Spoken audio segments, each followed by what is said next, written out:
Diabetic রোগী তাদের পায়ের যে বোধ শক্তিটা বেশি কমে যাওয়ার আগে সাইন সিমটমগুলো আসলে কি কি? সে বলবে যে আমার পা একটু জ্বলে সব সময় জ্বলে। কখন বেশি জ্বলে? রাতে শোয়ার সময় বেশি জ্বলে।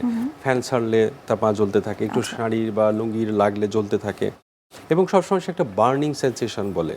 এই যে জ্বলাটা হচ্ছে প্রাথমিক পর্যায়ে। এই যে জ্বলাটা কেন? তার তো শরীরে অনেক গ্লুকোজ, অতি গ্লুকোজের কারণে যে নার্ভটা, আমার যে স্নায়ুগুলো আছে, এগুলো তো অনুভূতি নিয়ে যায়।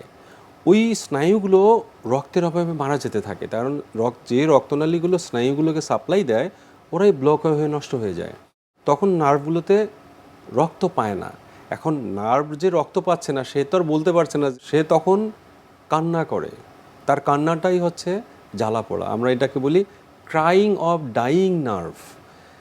এই যে জ্বালা পোড়াটা হয়, এই জ্বালা পোড়াটা প্রাথমিক পর্যায়ে। এই পর্যায়েও যদি তিনি কন্ট্রোলে রাখেন, এটা অনেক দিন থেমে থাকে।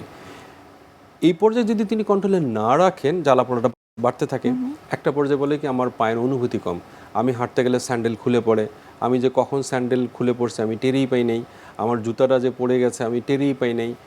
এই পর্যায়ে হচ্ছে যে সেকেন্ড পর্যায়ে চলে গেছে। এরকম করে হয়তো 5 বছর 10 বছর চলে গেল। এরপরে সে বলবো যে আলহামদুলিল্লাহ, আমার আর কোনো জ্বালা পোড়া নাই।